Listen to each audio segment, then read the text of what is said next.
वली किसको मानते? अल्लाह तबारक व तआला ने 4 किताबें नाजिल फरमाई। अल्लाह दे देता, हजरत जिब्रील सब की छतों पे अल्लाह के फरिश्ते बारिश बरसाते हैं ना, किताबें भी बरस सकती थी ना, छतों पे गिरा देता कि लो पढ़ो। लेकिन अल्लाह ने किताबें 4 भेजी। नबी 1 लाख कमो बे 24,000 अता फरमाया। फरमाया किताब पढ़नी है, पर जब जलवा देखना है तो मेरे मुस्तफ़ा का देखना है। हुजूर के नूर की रोशनी में तुमने कुरान मजीद को पढ़ना। तो भाई समझ नहीं, हमें आज तक समझ नहीं आई, आज तक कि गाड़ी का पता है कि इसकी हैंड ब्रेक कहाँ है, इसका क्लच किधर है, इसकी फलां चीज किधर है। फिर भी एक उस्ताद पैसे भी लेता है, 15 दिन साथ भी बिठाता है, फिर तरीका सिखाता है। जब एक छोटा सा काम बगैर उस्ताद के नहीं आता तो दीन बगैर उस्ताद के आ जाएगा। और दीन के मसले बारीक है, याद रखें। शैतान हमले करता है, बारीक बात है।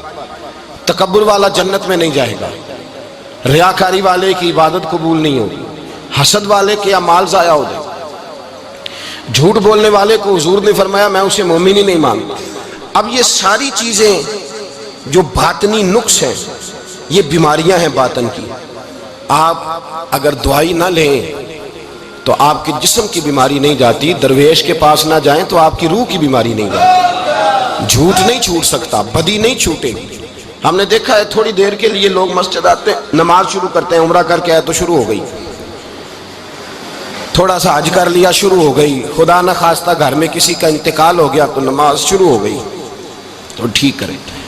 लेकिन वो बाद में छोड़ जाते हैं। कायम कौन रहता है? कायम वो रहता है जिसके पीछे कोई कायम रखने वाला होता है। मोबाइल बंद हो जाता है अगर बैटरी उसकी चार्ज, हम अल्लाह वालों के पास जाते हैं, उनकी 2 बातें बैटरी चार्ज कर देती है। वो हमें बताते हैं कि जीना किस तरह है, इंसानियत कैसे तुमने अपने अंदर पैदा करनी है, तुमने अल्लाह से डरना किस तरह। उनकी बातें दिलों को नरम करती, उनकी गुफ्तगू इंसान को बदल देती। उनकी सोबत में बैठने वाला बड़ा आगे जाता है। जो उनकी खिदमत आली मर्तबत में रहता है, अल्लाह उसे उसी तरह का रंग अता करता है। सुने मेरे नबी पाक सैयद आलम अलैहिस्सलाम के सहाबी हजरत अबू ज़र गिफारी ने पूछा, हुजूर एक बंदा नेक लोगों से प्यार करता है पर उनकी तरह के काम नहीं करता, उसके बारे में हुक्म क्या है? कोशिश करता है पर गलती रह जाती है, पर प्यार सच्चा करता है। तो आप तरगीब व तरहीब पढ़ें। मेरे रसूल पाक ने फरमाया जो जिससे प्यार करेगा जन्नत में उसी के साथ खड़ा किया जाएगा। कह रहे हैं कि हुजूर अमल नहीं करता, एक मुर्शिद कामिल। लेकिन मेरे भाई जो रब करीम के बंदे थे उनका रिश्ता इस्लाह का रिश्ता था। पीर के साथ रिश्ता इस्लाह का रिश्ता होता है। वो जो लोग रस्मी बैत करते हैं ना, ठीक है मुरीद हो गए, चलो रोजी में बरकत हो जाएगी, उससे भी इनकार नहीं। आला हज़रत फरमाते हैं बैत बरकत की भी बड़ी बात है। और दलील क्या है? आप फरमाते हैं अगर असहाबे काफ का कुत्ता वलियों के पास बैठ जाए, अल्लाह उसे खाली नहीं रखता, तो तू वलियों से प्यार करेगा तो कैसे खाली रह जाएगा? बैत बरकत भी बड़ी बात। लेकिन जब आप मुरीद हो तो जिस मकतब में जाएं उसका सबक याद करें, जिस चीज से रोका जाए उस चीज पर। समझ आ रही है मेरी बात की? लोग कहते हैं जी मार्फत क्या होती है? तो मार्फत आप कुरान मजीद का 15वां सिपारा आखिर से और 16वां सिपारा शुरू से पढ़ें। हजरत खिजर और जनाब मूसा का वाकया देखें, वो सारी मार्फत की बात ही तो है। एक बंदा कत्ल कर दिया जनाब खिजर ने, हजरत मूसा कहते हैं ये क्या किया? आप फरमाने लगे ये अपने बाप माँ के लिए तकलीफ का सबब बन जाना, लिहाजा कत्ल कर दिया, बच्चों की दीवार सीधी कर दी। ये सारी तफसील कुरान मजीद में है। तो हजरत सैयदना मूसा अलैहिस्सलाम कहने लगे ये क्या? फरमाया इनका बाप बड़ा नेक आदमी था। तो भाई तफसील देखें आप। अल्लाह वालों के पास लोग जाया करते, उनके पास बैठते। हमारे दौर के अंदर एक बड़ा गलत काम करते हैं लोग। एक तो जाते नहीं, पीर नहीं पकड़ते, शेख नहीं पकड़ते। और हजरत बायजीद बुस्तामी फरमाते हैं अगर नेकी बताने वाला तुझे कोई ना हो, तेरा पीर कोई ना हो, तो शैतान तो फिर है ही तेरे साथ। बदी पे तो वो लगाएगा ही। अगर नेकी बताने वाला कोई नहीं तो फिर बदी बताने वाला तो तेरे साथ है। हमने ये देखा है, अपनी जिंदगी का छोटा सा तजर्बा है कि जो आके मुरीद होता है वो सारा बदल जाता है। उसके लिए दाढ़ी रखना आसान हो जाता है, उसके लिए दरूद पाक पढ़ना, चढ़ती जवानी, माल दौलत सारा कुछ, लेकिन उसके लिए तब्दील होना। और जो लोग इस तरफ तवज्जो नहीं करते, इस मार्फत की तरफ रुजू नहीं करते, उनकी जिंदगियां बीत जाती है, वैसे के वैसे ही रहते हैं, तब्दीली नहीं आती। तो भाई इस जमाने का जुर्म पता क्या है? एक तो लोग अल्लाह वालों के पास जाते नहीं, ये बड़ी ज्यादती अपने साथ करते। और दूसरा दुश्मनी करने लगे हैं माज़अल्लाह, दुश्मनी करते। कहते जी वो सूफिया ने तबाही कर दी माज़अल्लाह, बाबों ने तो दीन बिगाड़ दिया, ये दुश्मनी करते। इब्ने माजा सियासता की किताब है। हजरत उमर कहते हैं मैं हुजूर के रोज़े पे गया तो जनाब माज बिन जबल हुजूर के रोज़े पे बैठे रो रहे थे। तो मैंने कहा माज क्यों रो रहे हो? कहने लगे नबी पाक की एक बात ने रुला दिया। मैंने कहा क्या हुआ? तो कहने लगे रसूल पाक ने फरमाया है, दो बातें इतनी सख्त कर दी हैं कि मैं डर रहा हूँ कहीं मुझसे ये गलती हो ना जाए। कहा वो क्या? फरमाया कि नबी पाक ने फरमाया छोटी सी रियाकारी भी शिरक है, छोटा सा दिखावा भी, अगरचे शिरक असगर है पर छोटी सी रियाकारी भी शिरक है। और दूसरा हुजूर ने फरमाया रब फरमाता है जिसने मेरे वली से दुश्मनी की मेरा उसके खिलाफ ऐलाने जंग है, मेरा उसके खिलाफ ऐलाने।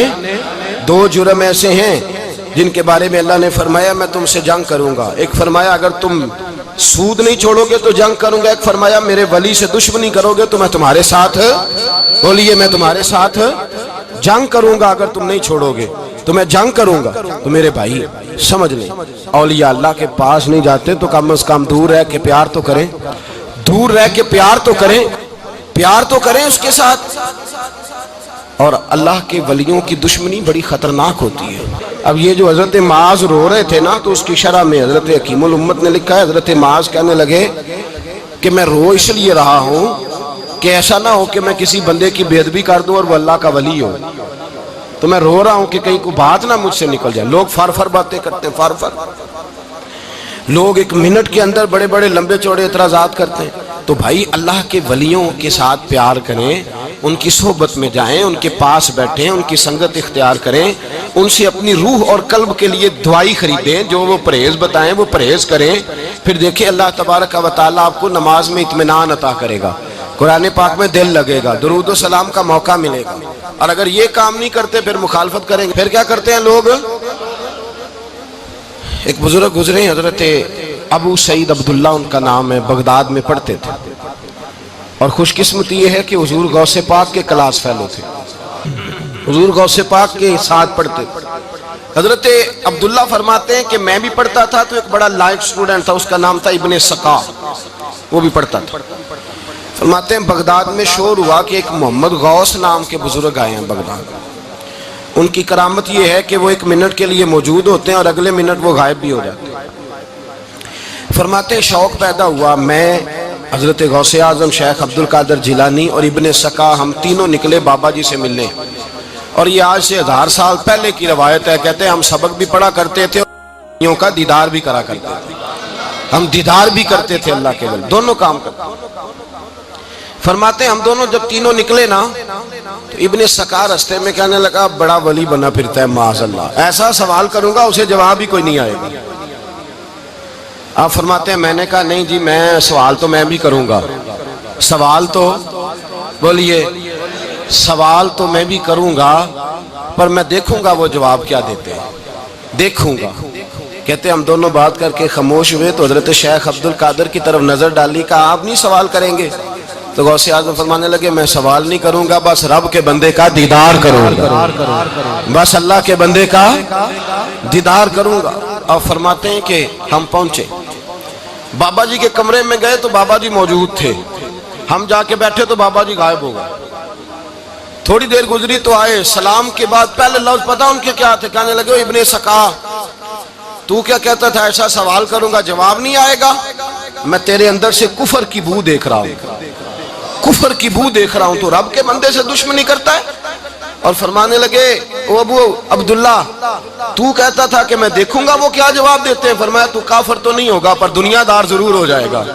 कहता फिर बाबा जी ने रुख फेरा गौसे पाक की तरफ और कहने लगे अब्दुल कादिर तू कहता था मैं रब के बंदे का दीदार करने जा रहा हूं। फरमाया जा मैं तुझे दुआ देता हूं, जब तक तेरा कदम नहीं लगेगा अल्लाह किसी को विलायत अता नहीं करेगा। जा मैं तुझे दुआ देता हूं, जब तक तेरा कदम नहीं लगेगा रब किसी को विलायत। हजरत अबू अब्दुल्ला फरमाया करते थे हम आ गए, इब्ने सका फिर ना माना, कहने लगा नहीं नहीं ऐसे ही बात कर दी है, इस तो कोई इल्मे गैब है माज़अल्लाह। कहते हमने देखा वो सबसे बड़ा आलिम बना, मुनाजिर बना, बड़ी तकरीरें करता, वाज़े करता। फिर वो रूम चला गया, रूम के बादशाह ने उसे वजीर औकाफ बना लिया। फिर एक दिन रूम के उस ईसाई बादशाह की बेटी उसे पसंद आ गई, कहने लगा मैंने शादी करनी है। कहते हैं बादशाह कहने लगा कर दूंगा शादी, पर तुझे ईसाई होना पड़ेगा। कहते हैं मारा किस्मत का, माज अल्लाह सुम्मा माज अल्लाह, नकले कुफर कुफर न बाशत, ईसाई हो गए। आप फरमाते हैं मुझे भी एक बादशाह ने बुला लिया, उसने मुझे भी एक ओहदा दे दिया, मेरी भी दुनिया मेरे कानों तक आ गई। बड़ी जान छुड़ाता हूँ दौलत से, माल से, शोहरत से, पर मेरी छूटती नहीं।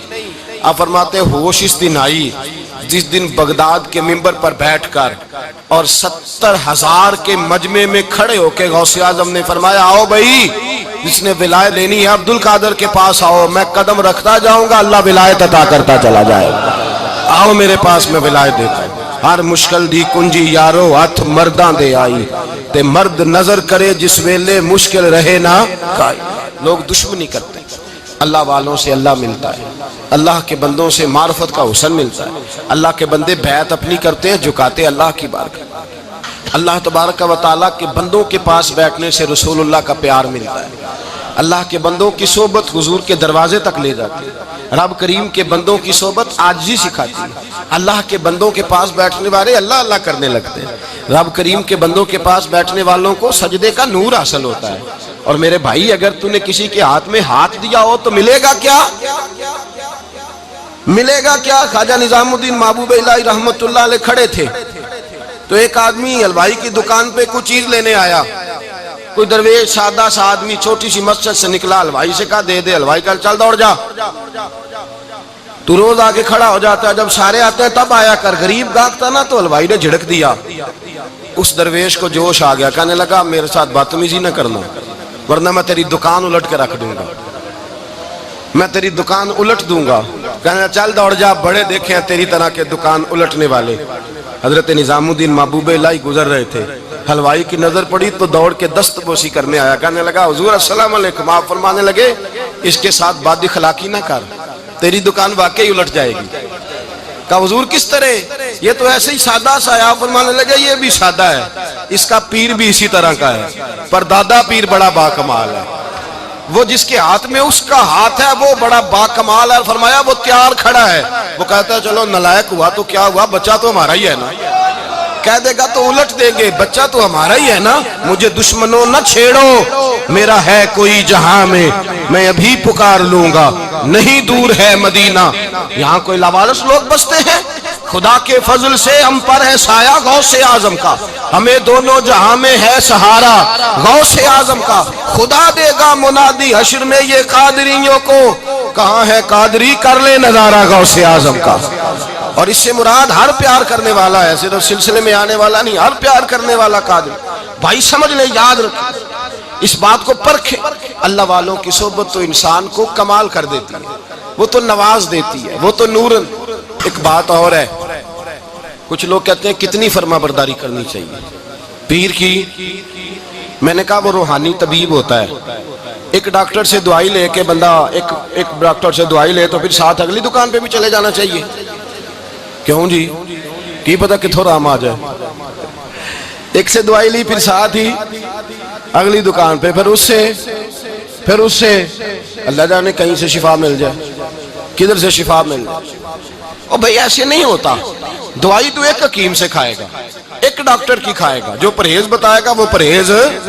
अगर तबीयत ठीक नहीं होगी तो दोबारा जाएगा, वो कहेगा मैंने तेरी दवाई भी बदल दिया, तेरी परहेज भी बदल दी है। और एक वक्त आएगा कि इंशाल्लाह शिफा। हजरत अली बिन हीती हुजूर गौसे आदम के खलीफा थे, उनके मुरीद थे, अली बिन जोस्की नाम था। हजरत गौसे आदम रदी अल्लाह ताला अन्हु अपने खलीफे से मिलने आए तो आगे से उनके भी अपने मुरीद को कहा कि चल पीर साहब के कदम दबा। वो गौसे आदम के कदमों में बैठने की बजाय अपने पीर के कदमों में बैठ गए, दबाने लगे, डांटा, कहने लगे तेरा दिमाग ठीक है, चल हुजूर गौसे आदम के कदम दबा। वो फिर उठे, घूम के फिर उनके पैरों में बैठ गए। तो हजरत अली बिन हीती ने जलाल किया, फरमाने लगे तुझे ख्याल नहीं आता, मैं तो अब तुझे गौसे पाक के सुपुर्द करने वाला हूँ, तेरी ज्यादा तकमील हो जाए। जब ये बात कही तो हजरत अली बिन जोश की रो पड़े, चीखे मार के रोए। वो रोए तो गौस पाक भी रोए और फरमाने लगे अली बिन हीती इसे मुझे ना दे, ये जिस पिस्तान से दूध पीने का आदी हो गया, अब इसे किसी और जगह मजा नहीं आएगा, इसे यहीं रहने, यहीं यहीं रहने दे। बड़ा एतराज है लोगों को भिश्ती दरवाजे पर। भिश्ती दरवाजा कहते हैं जन्नत इतनी ऊंची थी नीचे कैसे आ गई। मैंने कहा तुमने पढ़ा नहीं ना कुरान और हदीस। जन्नत बड़ी ऊंची थी पर मेरे नबी ने फरमाया मैंने माँ के कदमों के नीचे ला के रख दिया। तुमने पढ़ी नहीं ना, असल में पढ़ी नहीं। तुम्हें क्या पता कभी किसी चीज पे इतराज। हम थोड़ा कह रहे हैं कि जो बहिश्ती दरवाजे से गुजर गया, एक फजीलत ही है ना जी। एक हर मस्जिद जन्नत है कि नहीं? बोले हुजूर ने फरमाया जन्नत की क्यारियों के पास से गुजरो तो कुछ खा लिया करो। जब हर मस्जिद जन्नत है तो बाबा फरीद की मस्जिद जन्नत क्यों नहीं हो सकती? अजीब चक्कर है। और बंदे भी कहते हैं वो जी फलाना गया था तो कहता मैं जन्नती हूँ। भाई किसने कहा? बल्कि एक बड़ी आला हज़रत के एक मुरीद हुए मौलाना हशमत अली खान साहब। हजरत मौलाना हशमत अली खान साहब रहमतुल्लाह तआला अलैह ना पाकपतन से वापस आ रहे थे तो बस की छत पे बैठे थे। तो कहते रास्ते में ना एक दो बंदा आ गया जिसको तनकीद की आदत थी अल्लाह वालों की। मुझे कहने लगा मौली कहाँ से आ रहे हो? मैंने कहा पाकपतन शरीफ से। पाकपतन से। कहने लगे मेरे कपड़े सूंघने लगा। कहने लगा भिश्ती दरवाजा गुजरे हो? मैंने कहा गुजरा हूं। तो कहने लगे फिर जन्नत की खुशबू नहीं आ रही। नबी पाक ने तो फरमाया था कि 500 साल जन्नती दूर होगा तो उसकी खुशबू आएगी, तुमसे नहीं आ रही। मौलाना बड़े हाजिर दिमाग थे। कहने लगे एक हदीस पढ़ी है जरा दूसरी भी पढ़ लेनी थी। नबी पाक ने फरमाया जहन्नमी को जन्नत की खुशबू कोई नहीं आएगी। एक ही पढ़ी है तूने, अगली भी पढ़ लेनी थी। कहते वो बंदा कहने लगा रोको बस मुझे नीचे उतार दो। ये तो कोई तगड़ा बंदा ही जवाब देने वाला आ गया। एक ही पढ़ी है हदीस तूने, से अगली नहीं पढ़ी।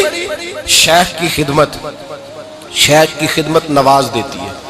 और फिर एक और बात, मेरे हजरत साहब तो हद करते हैं, एक जुमले में समो देते हैं समुंदर।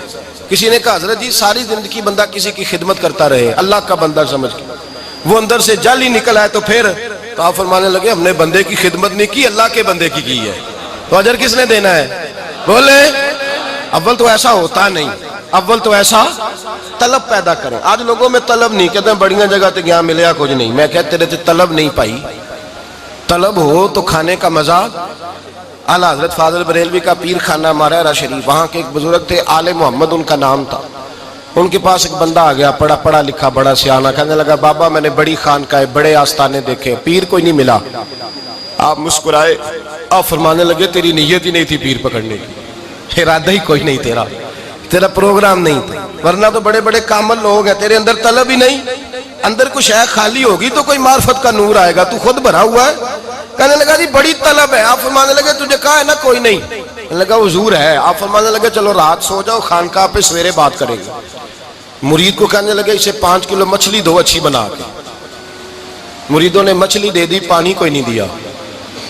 सारी रात तड़पता रहा और बाहर से कुंडी भी लगा दी। सवेरे हजरत आले अहमद आए, दरवाजा खोला, कदमों पे गिरा, कहने लगा हजरत जी पानी, हजरत जी पानी पानी पानी। आप फरमाने लगे सलाम तो ले ले पहले। कहने लगा नहीं हुजूर पानी पानी। आप फरमाने लगे बता मछली कहेगा हुजूर पहले पानी पहले पानी। हजरत ने एक जुमला कहा, रब के बंदों की एक बात कमाल कर देती है। फरमाया पता चला तलब क्या होती है?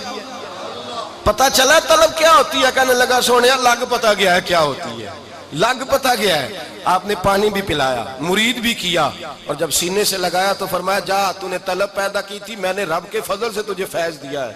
कहते वहां बैठे बैठे काले रंग का था, अल्लाह ने गोरा रंग बना दिया, नौरानियत छलकने लगी वहां बैठे बैठे।